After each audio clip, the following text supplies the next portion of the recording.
उसका कमाल उसे आने नहीं दे रहा था, हमारा नक्स हमें जाने नहीं दे रहा था। उससे ज़रूरत थी हिदायत पहुंचाने की, हमें ज़रूरत थी हिदायत लेने की। उसने ये मुकम्मल दीन हुज्जत के ज़रिए से भेजा।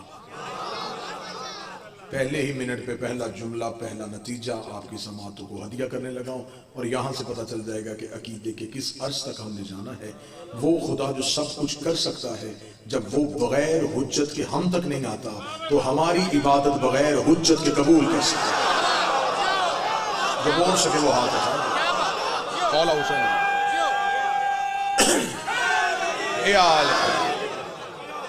माशा जी, इसी जुमले से अंदाजा हो गया। यार इस जुमले से अंदाजा हो गया किसने मुझे सुनना है और किसने देखना। जब वो खुदा बगैर हुज्जत के हम तक नहीं आता, हमारी इबादत बगैर हुज्जत के कबूल कैसे करे? लोगों ने मदीने में नबी की जिंदगी में मस्जिद बना ली थी, वो रातों रात मस्जिद बनी थी। उन्होंने कहा कि हमें वहां नबी के पीछे नमाज पढ़ने के लिए गुलामों को पहलू में खड़ा करना पड़ता है। ऐसे ना हो कि हम अलहदा मस्जिद बना लें जो अमीरों की मस्जिद हो, जहां अल्लाह की इबादत हो, जहां सिर्फ अल्लाह को राजी किया जाए और नबी की मोहताजी ही खत्म हो जाए। जिसके बारे में शायर ने कहा था, मस्जिद तो बना दी शब भर में ईमान की हरारत वालों ने। ये वहां मस्जिद जो एक रात में बनी थी और सारी रात वहां पे मुसलमान अल्लाह की इबादत भी करते रहे, तौहीद को सजदे भी करते रहे, अल्लाह को राजी करने की कोशिश भी करते रहे। सुबह को आके जबरील ने मोहम्मद के कदमों पे अपने पैरों को रगड़ के कहा था, खुदा बाद दरूद सलाम कह रहा है अपने सहाबा को साथ ले, इस मस्जिद को गिरा भी जला भी, गिरा भी जला भी, गिरा भी जला भी। नबी ने कहा, मेरे अल्लाह तेरी इबादत तो हो रही है। आवाज़ खुदा कहता है, मैं लानत करता हूं उस इबादत में जिसमें मैं हूं और तू ना। मुझे वो इबादत चाहिए।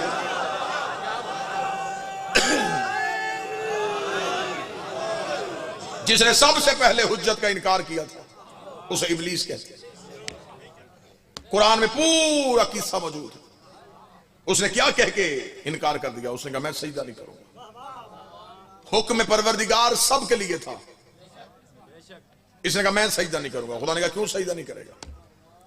इसने कहा, इसलिए कि मैं तुझे सजदा कर सकता हूं, इससे सजदा नहीं कर सकता।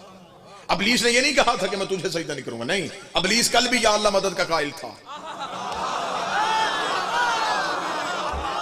इब्लीस आज भी या अल्लाह मदद का कायल है। उसने अल्लाह की मदद का इनकार नहीं किया, उसने हुज्जत का इनकार किया। उसने कहा, मैं सजदा नहीं करूंगा, मैं सजदा नहीं करूंगा। कुरान का वाकया है, कुरान अभी मिंबर पे लेके आओ। खुदा ने ये नहीं कहा सोच ले, मोहलत ले ले, थोड़ी देर बाद आ जाना। खुदा ने कहा, फख्रुजलानो तो यौमिद्दीन, अभी का भी निकल, अब तुझ पर क़यामत तक के लिए मेरी लानत रहेगी। मेरे मालिक तू गफ्फारुज़ ज़नूब है, तू सत्तारुल अय्यूब है, तू गुनाहों को माफ कर देता है, तू गलतियों को बख्श देता है। मेरे मालिक इसने 6.5 लाख साल इबादत की, 50-50 हजार साल के सजदे किए, इसने एक सजदे का इनकार किया और तूने इतनी जल्दी लानती बना लिया। हो सकता है तेरी बारगाह में दोबारा वापस आ जाए, फिर तुझे माफ करना पड़ जाए। खुदा ने सजा सुनाने में जल्दी इसलिए की है कि मुनकर भी पहला है, हुज्जत भी पहली है।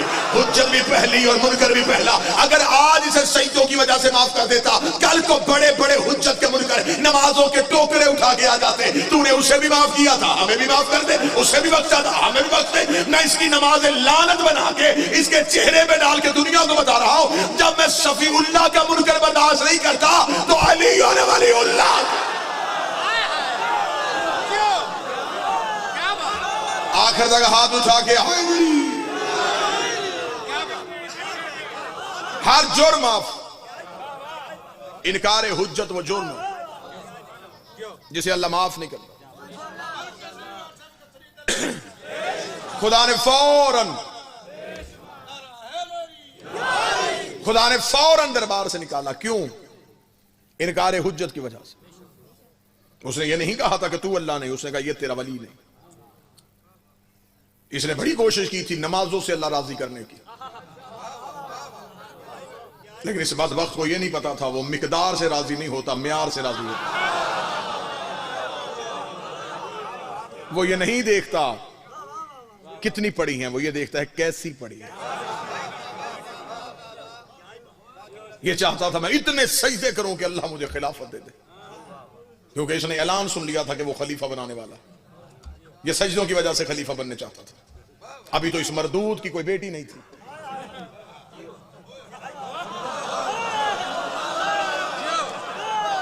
नहीं तो ये मिल के कैंपेन चलाते, बड़े अच्छे तरीके से तख्त और ताज में कब्जा करने की कोशिश करते।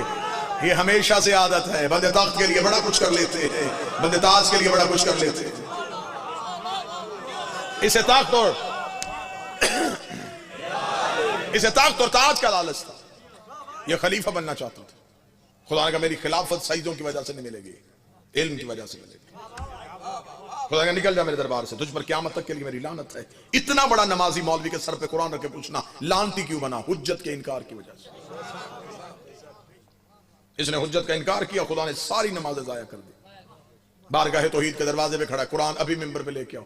खुदा ने कहा जा क्यों नहीं रहा? उसने कहा मैंने इबादत की है, मुझे कीमत दे। खुदा ने कहा क्या कीमत चाहिए? उसने कहा दो चीजें तुझसे लेके जाऊंगा, एक ताकत, एक मोहलत। एक जहां चाहूं वहां पहुंचूं, एक मुझे मौत ना आए। ये कीमत है मेरी सजदों की, मेरी मुंह मांगी कीमत दे। आखिरत में तो मुझे कुछ नहीं मिलना, मेरी जिंदगी में तो दे। खुदा ने ताकत भी दूंगा, मोहलत भी दूंगा, करेगा क्या? उसने कहा तेरा मुकाबला। अब मुझे नहीं पता अगले जुमले पे कौन बोलेगा। ये शुरू से आदत है, जिसका खाना फिर उसी को भौंकना। ताकत भी तुझसे लूंगा, मोहलत भी तुझसे लूंगा। आज मौलवी के सर पे कुरान रख के पूछो इब्लीस के पास ताकत है? वो कहता है। मेरा बाजू का जी चाहता है जो मौलवी अली के इख्तियार नहीं मानता, मैं उसे सामने बिठा के इब्लीस के इख्तियार सुनाऊं कि तू ये तो नहीं मानता कि अली सब कुछ कर सकता है। जी अली, खलड़ मक्सी में भी अली मदद करे, लाहौर में भी अली करे, अमेरिका में भी अली करे, इराक में, ईरान में अली मदद। ये अली हर जगह पे कैसे मदद कर सकता है? उसी मौलवी के सर पे कुरान रख के पूछ, इब्लीस हर जगह पे गुमराह कर सकता है? कहना जी बिल्कुल कर सकता है। उसे कहा खुदा तुझ पे लानत करे, अल्लाह अपने दुश्मन को ताकत दे सकता है, अपनी हुज्जत को ताकत नहीं दे सकता। उसका सबसे बड़ा दुश्मन जहां चाहे वहां पहुंच सकता है, क्योंकि ये अदल इलाहिया के खिलाफ है कि वो गुमराह करने वाले को तो रखे और हदायत करने वाले को न रखे। ये अदल के खिलाफ है। क़यामत वाले दिन इंसान कह सकता था मेरा क्या कसूर, तूने गुमराह करने वाला तो रखा था, हदायत करने वाला तो है ही कोई। मौलवी से पूछो इब्लीस है? वो कहता जी है। नजर आता है? नहीं आता। अगर हम उसे कहे हमारा 12वां है, फौरन कहता नजर क्यों नहीं आता?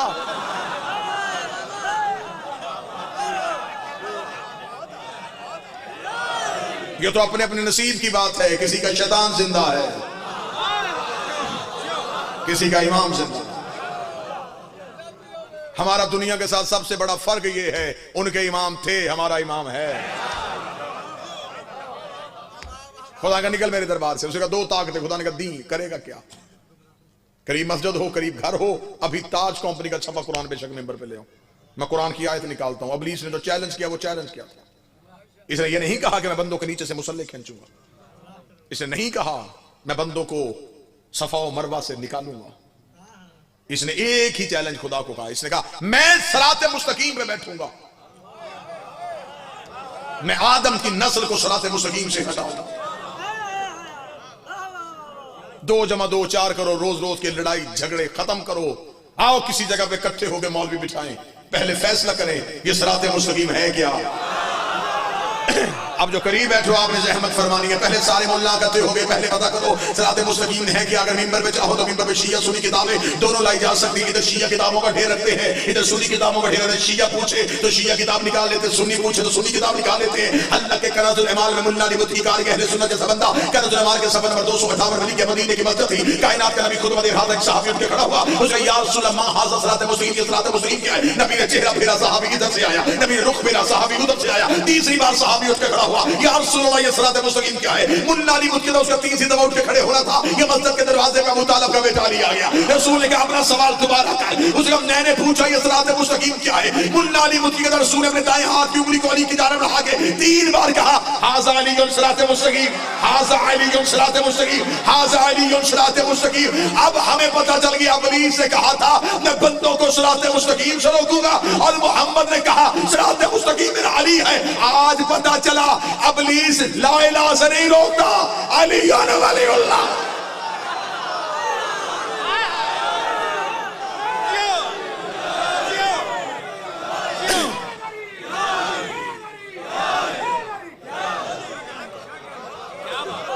मौला हुसैन इधर आज भी तुम्हें कहीं से कोई अली से रोके बिस्मिल्लाह बिस्मिल्लाह।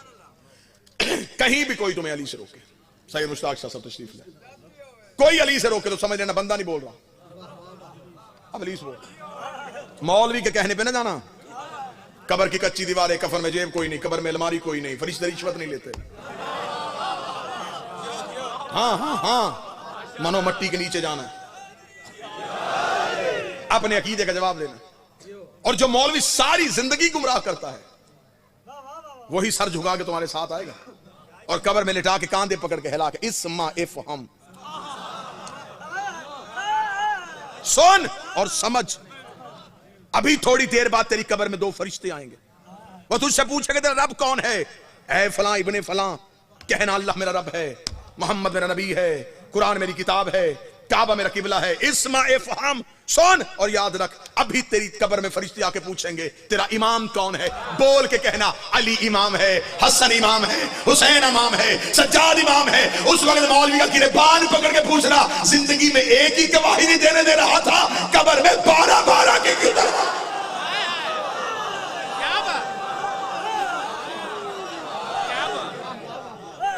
इतना गैर जरूरी है अली तो फिर कह देना था कब्र में। यहां जब फरिश्ते पूछे तो अगर जवाब होना तो दे देना, वरना रहने देना। वहां जवाब देना पड़ेगा। अली अली वलीउल्लाह जुज़ नहीं रूह है। जुज़ कट जाए तो जिस्म बाकी रहता है, रूह चली जाए जिस्म मुर्दा हो जाता है। अली वलीउल्लाह के जाने से दीन नाकिस नहीं होता, दीन की रूह ही निकल जाती है। विलायत अली इबादतों की रूह है। अली वलीउल्लाह है तो इबादत इबादत है। घर घर में लड़ाई, घर घर में बहस, घर घर में लड़ाई, घर घर में बहस। कि अली के बारे में क्या सोचें, अली को वाजिब समझें, अली को मुस्तहब समझें। दरूद सारे हज़रात मिलके बुलंद आवाज़ से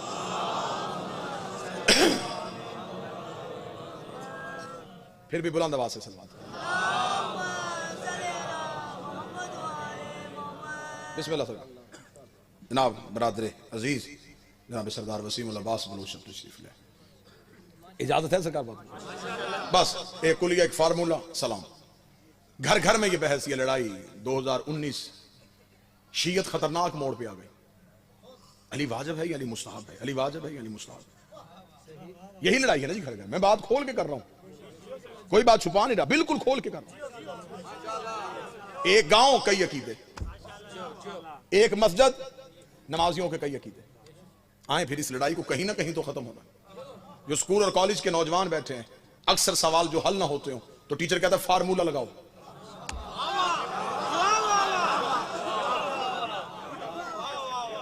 वो जो जवाब नहीं निकलता वो फार्मूले से निकल जाता। ये सवाल हल नहीं हो रहा था, अगर इजाजत दे तो फार्मूला लगाएं। बड़ा आसान फार्मूला देने लगा। अली वाजिब है या अली मुस्तहब है, बहस वो कर रहे हैं जो फिकह के बुनियादी कवानीन से वाकिफ नहीं। अभी लड़ाई खत्म कर लेते हैं, आखिर शिया है, एक जिस्म है, कहीं ना कहीं तो जंग खत्म होनी। अली वाजिब है या अली मुस्तहब है? पहले बताओ वाजिब की तारीफ क्या है, मुस्तहब की तारीफ क्या है? वाजिब शरीयत में उस अमल को कहते हैं जिसके छोड़ने से अजाब हो, मुस्तहब उस अमल को कहते हैं जिसके छोड़ने से अजाब ना हो, करने से नेकियों में अजाफ हो। मैं ठीक कह रहा हूं? मेरे पीछे एक बाअमल जाकर तशरीफ फरमा है, उनकी ताईद हासिल हो गई। मुस्तहब जिसके छोड़ने से अजाब ना हो, करने से नेकियों में अजाब। फजर की नमाज की वाजिब रकातें 2, छोड़ो अजाब। नवाफल पढ़ो, नेकियों में इजाफा। नवाफल छोड़ो तो अजाब नहीं। रमजान के रोजे वाजिब, शाबान के मुस्तहब, ऐसा ही वाजिब के छोड़ने से अजाब आता है, मुस्तहब के छोड़ने से अजाब नहीं आता। अगर अली वलीउल्लाह मुस्तहब है तो गदीर में हारिस पे अजाब क्यों आया? जो बोल सके वो ज़हमत फरमा।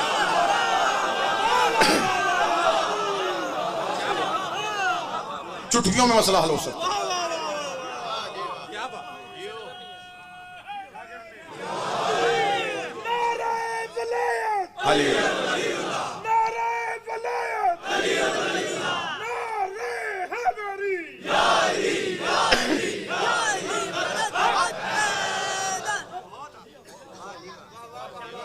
गदीर में हारिस पे अजाब आया है विलायत अली को छोड़ने की वजह से। जो मुझे ऐसे काम इल्म लोग बैठे हैं उनके लिए बड़ी आसान मिसाल दे देता हूं। मुर्गी हलाल है या हराम? अगर तकबीर ना पढ़ी जाए, अभी तो आपने हलाल कहा था, मुर्गी नहीं बदली, शर्त बदल गई। जैसे बगैर तकबीर के हलाल मुर्गी हराम हो जाती है, बगैर अली की विलायत के हलाल इबादत हराम है।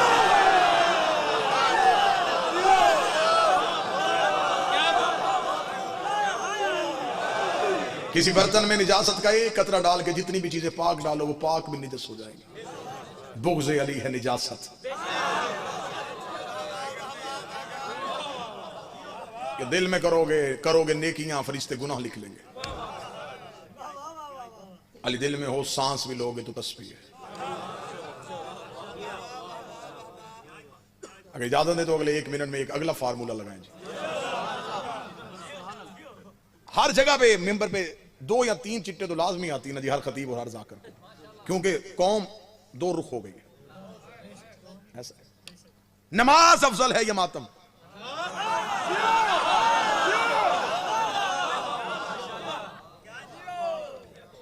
अब यह है खतीब और जाकर का इम्तिहान।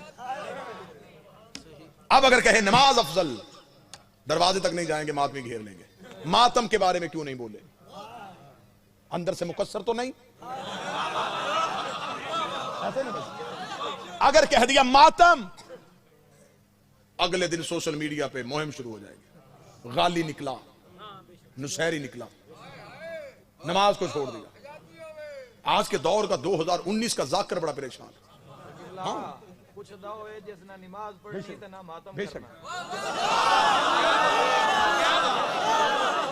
बड़ा जो फार्मूला मैं लगाने लगा था उसका 50% फार्मूला भाईजान ने लगा दिया। जो अगला 50% रह गया वो लगाने लगा। नमाज अफजल है या मातम? नमाज अफजल है या मातम? नमाज अफजल है या मातम? ये सवाल हमेशा वो करता है जो दोनों में से एक छोड़ना चाहता हो।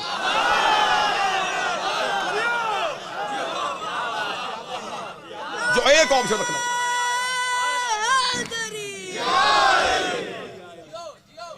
नमाजी क्या, नमाजी किस गरूर में है? वो कहता है 3 घंटे मातम के हल्के में खड़े होने वाला मातमी 5 मिनट मुसल्ले पे क्यों नहीं खड़ा होता? ठीक है, ये बात बिल्कुल ठीक है। जो हल्के में हो उसे मुसल्ले पे भी होना चाहिए,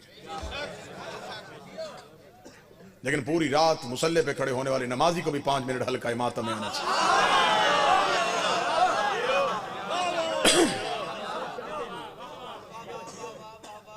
मिशन हुसैन मजाक नहीं।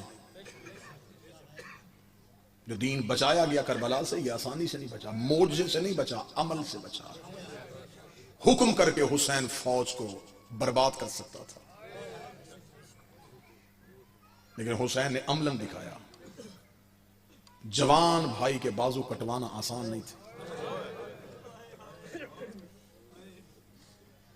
जवान बेटे, कड़ियल जवान के सीने से बर्ची खींचना आसान नहीं था। 6 माह के बेटे की गर्दन से तीर खींचना आसान नहीं था। अगली सतर पे वाजब समझ के हाय कहना बड़ा मुश्किल था। सज्जाद का फुफ्फी को नंगे सर नमाज पढ़ते देखा।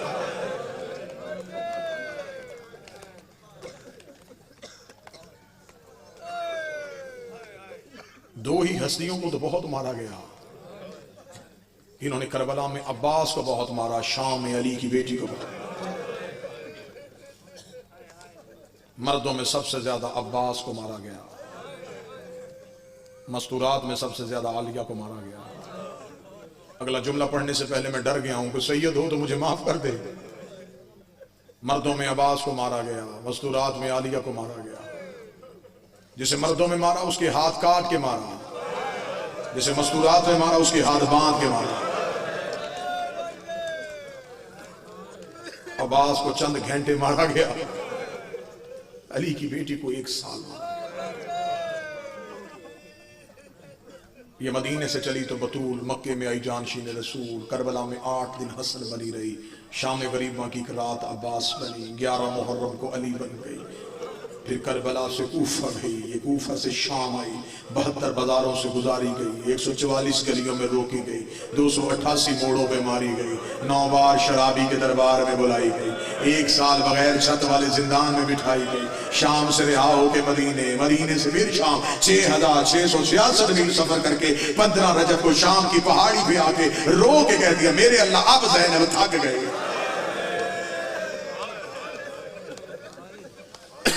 तेरा दीन बच गया, मुझे मां कहने वाला। आंखें पुरनम हो गई, 2 आंसू और आए और मैं सलाम करूं। ये बात मेरी कौम का नौजवान याद रखे, आजादारी के दिन खत्म हुए हैं, आजादारी खत्म नहीं हुई।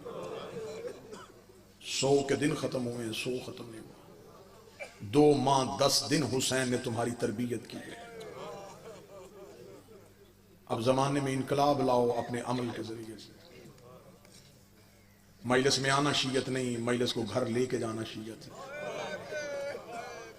चंद घंटे का आजादार शिया नहीं, सारे साल का आजादार शिया है।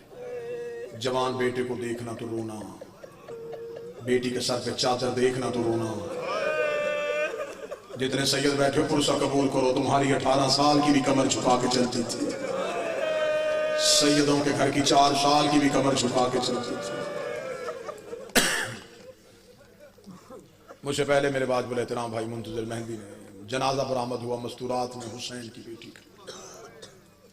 मैं दर्द के बाद दर्द पढ़ के 2 सतरें पढ़ के मेंबर भाइयों के हवाले करूं। 4 साल की उम्र की उम्मुल मुसाइब।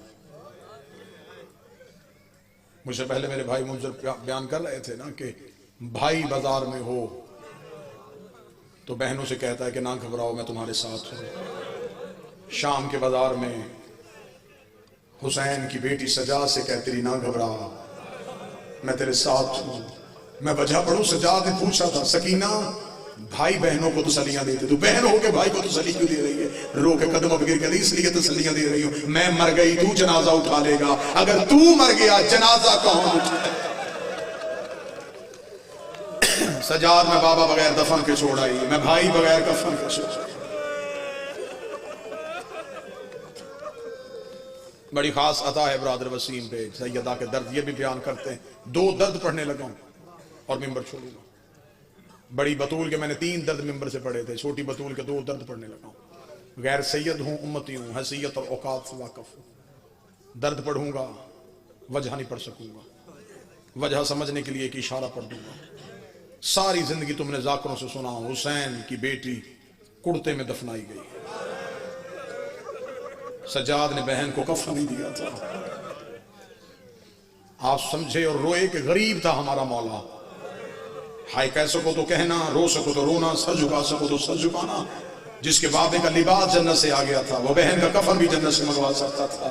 सजाद की मजबूरी गुर्बत नहीं थी, सजाद की जो मजबूरी थी मैं वो बयान नहीं कर सकता। मैं इशारा देने लगा, इशारा समझ लेना। 10 मुहर्रम को मातमी करता है जंजीर का मातम, शाम को मातमी घर आ जाता है, सारा दिन जुलूस में रहता है। शाम को बहनों ने करने होते हैं भाई के जख्म साफ। माँ करीब आके खड़ी हो जाती है, रोगी कभी कमीज आहिस्ता उतारना, तेरी कमीज तेरे जख्मों से चिमट गई है, कमीज आहिस्ता उतारना, तेरे जख्मों ने तेरी कमीज को पकड़ लिया है। जिसने 4 घंटे कमीज पहनी हो उसकी कमीज तो नहीं उतरती, जिसने 1 साल कुर्ता पहना हो।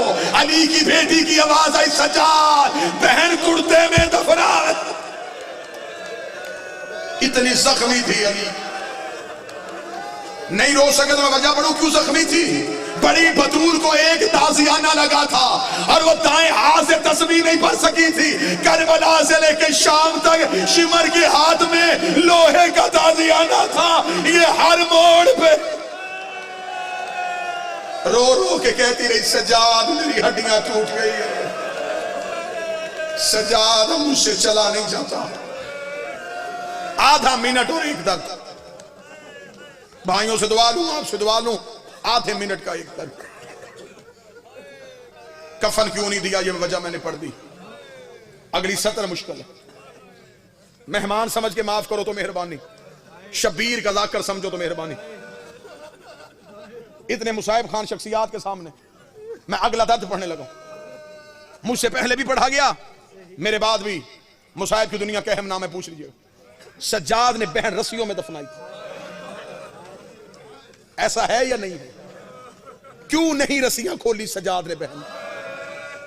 वो जो 14 साल का कैदी था, उसके लोहे के जेवर खुल गए थे, इसकी रस्सियां क्यों ना खुली? अगर मातम कर सको तो फिर मातम करना। मूसा आजम से बगदाद में एक बंदे ने पूछा था, कैदी तेरे दादा सजाद ने तेरे बहन की रस्सियां क्यों नहीं खोली? मूसा आजम का सर दीवार पे आया, रोका मेरा सलाम उस मासूमा पे जिसके हाथों के जोड़ टूट गए थे।